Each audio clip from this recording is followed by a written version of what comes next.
Welcome back to Hardball. When Pennsylvania's Republican-led legislature passed one of the nation's toughest voter ID laws last March, Democrats said it was designed to keep minorities, the young, the poor, in other words, Democrats, from the polls. But Governor Tom Corbett's administration said it would affect just 1% of eligible voters. Well, new data released by the state puts that number quite a bit higher.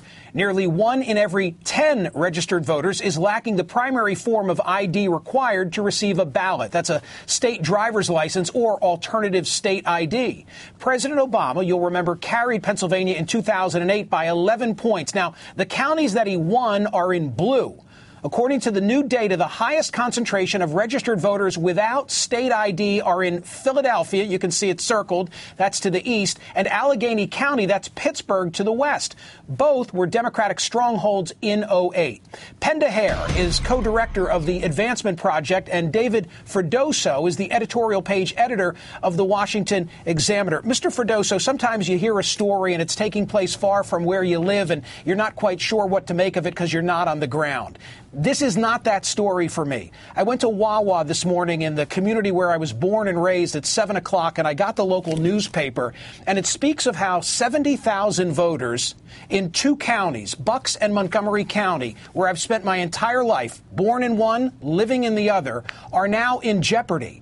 And I can tell you we have absolutely no history of voter fraud that would justify jeopardizing 70,000 people from exercising the franchise. What do you make of all this? Well, I would start by backing up and looking at the larger picture here. First of all, the state is sending out letters to just about everybody in this category that you've mentioned who'd be affected to explain what the new law does and what sorts of voter ID are acceptable. College IDs are generally acceptable for colleges in Pennsylvania. Even if they don't have expiration dates, the school can put one on in the form of a sticker. I don't think these are college students we're talking about. Oh, now, hang on. I'm just starting here. Any sort of military ID, any driver's license, and the alternative form. But the idea is that anyone can get one for free. And if they weren't doing that, then I think that it would be perhaps, the fears might be a lot more justified. But they're making things as easy as possible here.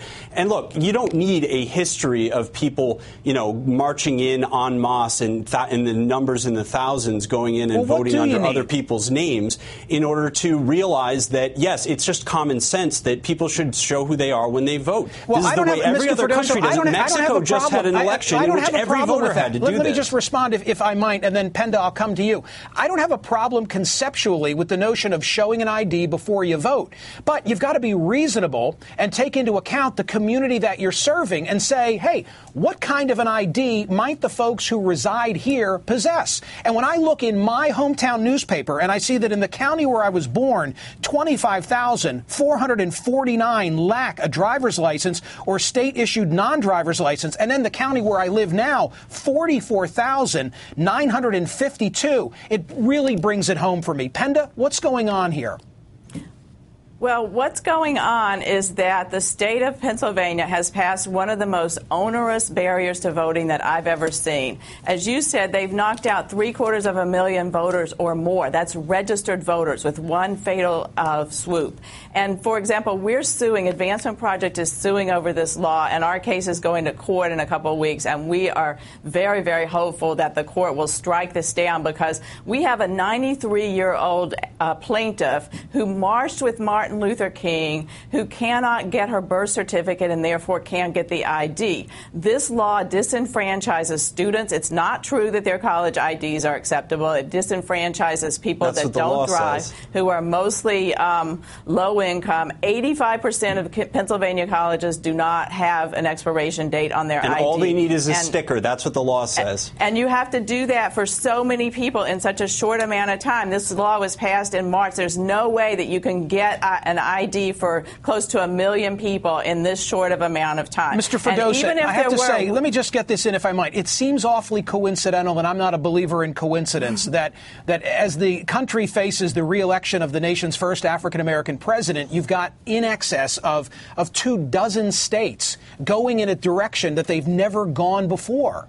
I mean, in fact, these laws go back more than a decade at this point. They've been passed in various places. My home state of Indiana put one into effect, I believe, sometime in the middle of the last decade. I don't believe in conspiracy theories, and I don't normally. I don't normally. I think we went to the moon, and I don't think much happened in Area 51, and I think that Kennedy was killed by Lee Harvey Oswald acting alone. But this is pretty darn compelling. Well, again, it makes a lot of sense. The first time I heard that it wasn't required, I wondered how in the world is that not required?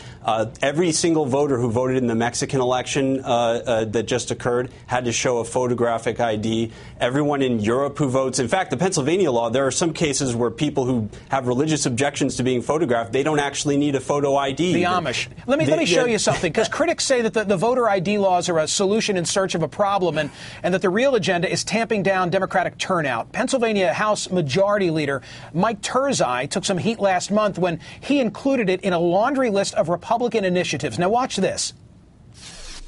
We are focused on making sure that we meet our obligations that we've talked about for years. Pro-Second Amendment, the Castle Doctrine's done. First pro-life legislation, abortion facility regulations in 22 years, done. Voter ID, which is going to allow Governor Romney to win the state of Pennsylvania, done. Voter ID, which will allow Governor Romney to win Pennsylvania. Penda, that would seem to bring down the balance, wouldn't it, that this is all about voter suppression and not ballot security? Absolutely. We know he admitted why this was enacted, and we know that there is a right-wing group associated with the Republican Party that sent out these laws to all the states, and they were rammed through for partisan purposes. And I'm a nonpartisan organization. I'm concerned about the voters, and I'm concerned about democracy, which is being bulldozed in an effort to gain a partisan advantage. We know that President Obama won Pennsylvania by 500,000 or 600,000 votes in 2008, and now three-quarters of a million people to a million people, we think, just of registered voters, not even counting the new people that will be trying to get registered, are obviously blocked out of voting unless they can balance all of these hurdles quickly. Thank you, Penda Hare. Thank you, David Ferdoso. We appreciate your being here.